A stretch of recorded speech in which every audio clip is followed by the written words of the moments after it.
कांग्रेस के वरिष्ठ नेता और पूर्व उप मुख्यमंत्री सचिन पायलट ने बीकानेर के दिग्गज नेता रामेश्वर डूडी के निधन पर गहरा दुख व्यक्त किया। पायलट ने कहा कि डूडी के जाने से बीकानेर, राजस्थान और कांग्रेस परिवार को अपूर्णीय क्षति हुई है। उन्होंने व्यक्तिगत रूप से भी इसकी बहुत चोट महसूस की। 2013 में प्रदेश अध्यक्ष बनने के समय डूडी नेता प्रतिपक्ष थे और दोनों ने कठिन परिस्थितियों में मिलकर संघर्ष किया।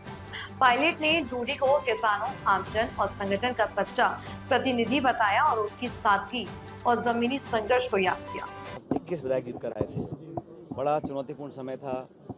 मोदी जी प्रधानमंत्री बन गए थे 14 में, वसुंधरा जी मुख्यमंत्री थी और पूरा बहुमत बीजेपी के पास था। उस कठिन दौर में सदन के अंदर, सदन के बाहर रामेश्वर डूडी जी और मैंने मिलकर पार्टी को मजबूती देने का काम किया था और मेरे साथ इतनी सारी उनकी यादें जुड़ी हुई हैं जिनको मैं स्मरण करता हूं तो एक बहुत कमी महसूस होती है, क्योंकि हमारी अच्छी दोस्ती बन गई थी, हमारी बहुत अच्छी ट्यूनिंग हो गई थी और हम दोनों मिलकर पार्टी के लिए जो कुछ कर सकते थे हमने किया। और डूडी जी ने हमेशा किसानों की बात करी, मजबूती से करी और वो सांसद रहे, विधायक रहे, नेता प्रतिपक्ष रहे और मुझे लगता है कि उन्होंने एक अलग तरह की राजनीति करी। नौजवानों की बात हमेशा मजबूती से रखी। तो उनके जाने से बहुत दुख बहुत से कांग्रेसजनों को है और पूरे संभाग के इलाके के लोगों को है, लेकिन मुझे व्यक्तिगत रूप से, क्योंकि मैंने बहुत नज़दीकी से उनको देखा और हमने साथ मिलकर काम किया। और मैं फिर कह रहा हूँ, जब समय अच्छा होता है, सब कुछ अनुकूल होता है, तब काम करने का अलग एक तरीका होता है, लेकिन जब चुनौती होती है, कठिनाइयाँ होती हैं, बहुत कुछ समझना झेलना पड़ता है, उस समय डूडी जी और मैंने जो मिलकर काम किया वो यादें हमेशा मेरे साथ रहे। सदन से सड़क तक आपने साथ संघर्ष किया, कोई ऐसा वाकया, कोई ऐसी चीज जो याद करना चाहें? सर, वो जब जावे रहे थे, डूडी जी जब भाषण देते थे तो अक्सर कोई ना कोई चुटकुला सुनाते थे और वो ठेठ मारवाड़ी में जो चुटकुले सुनाते थे और उनको मज़ा आता था।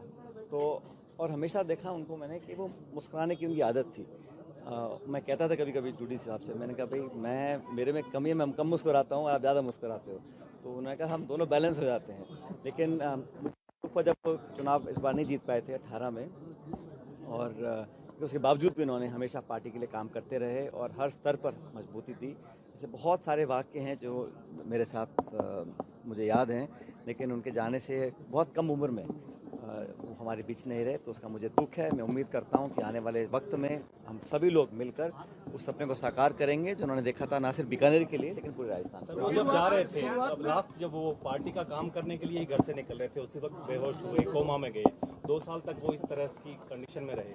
अब उनका परिवार आगे कांग्रेस उसको किस तरह से लेती है, किसानों की आवाज को कांग्रेस में आप किस तरह से अब देखेंगे कि रामेश्वर डूडी की कमी ना करे? रामेश्वर जी की धर्मपत्नी जी हमारी विधायक है, हमारे साथ जनता ने उनको चुनकर भेजा है और मुझे लगता है कि सिर्फ बात व्यक्ति की नहीं, बात एक विचार की है।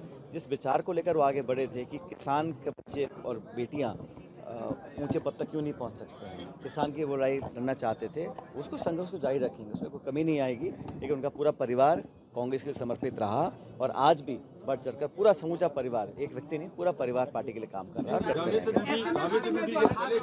रामेश्वर डूडी जब चले गए हैं, उनकी रिक्तता जो है वो कांग्रेस में अब कहीं ना कहीं ये माना जा रहा है कि अभी आने वाले समय जल्दी से पूरा नहीं होगी। कोई भी व्यक्ति जाता है तो उसकी कमी भरने में समय लगता है, लेकिन जैसा मैंने कहा, उनकी धर्मपत्नी को जनता ने जिताकर भेजा है, हमारी विधायक बनकर आई हैं, अच्छा वो काम क्षेत्र में कर रही हैं और पूरा परिवार लगा हुआ है।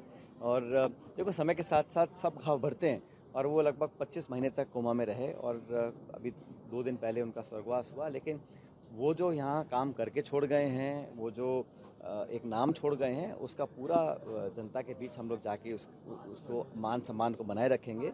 और जहाँ तक संगठन की बात है, हमेशा संगठन की बात उन्होंने करी। आज एक दुखांतिका हुई है सर, आज एक दुखांतिका हुई है। हॉस्पिटल के अंदर जो है मरीज जिंदा जल गए और उससे पहले सर खांसी की बातें चल रही थी कि पूरे देश में खांसी की दवाई। पहले भी कहा कि जिस प्रदेश का सबसे महत्वपूर्ण, सबसे प्रसिद्ध अस्पताल जो SMS अस्पताल राजधानी में है, वहाँ पर लोग चिकित्सा के लिए जाते हैं। जो लोग अस्वस्थ होते हैं वो एक उम्मीद और आशा के साथ जाते हैं, एडमिट होते हैं, इस भरोसे के साथ कि व्यवस्था और जो हमारा सिस्टम है हमारी देखरेख करेगा। और जो ICU में भर्ती हैं वो वैसे ही जिंदगी मौत के लिए जूझ रहे हैं।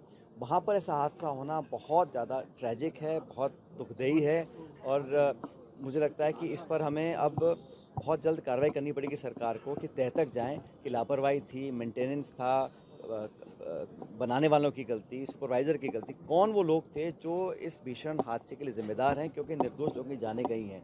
कभी दवाई पीकर बच्चे मर रहे हैं, कभी आईसीयू में आग लग रही है। और जो मुझे, हालांकि जांच पूरी नहीं हुई, लेकिन सुबह सुबह जो लोगों ने मुझे बताया कि जो परिजन के, जो पेशेंट्स के परिजन थे, उन्होंने रात को लोगों को सचेत करने की कोशिश करी कि कुछ गड़बड़ दिख रही है, लेकिन बावजूद उसकी कार्रवाई नहीं करी। तो ये जो लापरवाही है, ये नहीं कह सकते टेक्निकल फेलियर था या हादसा हो गया। हादसे के पीछे कौन जिम्मेदार था, मेंटेनेंस कौन करता था, कौन सुपरवाइज करता था, कौन अकाउंटेबल है, ये तो तय करना पड़ेगा। क्योंकि अगर सरकारी अस्पताल में, जहां पर गरीब लोग, खबरें जो आपको जोड़ती हैं सीधे हमसे,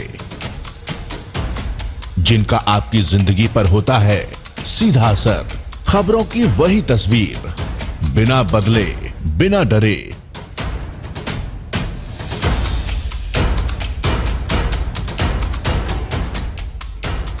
सच का जज्बा लिए सच दिखाते हैं हम,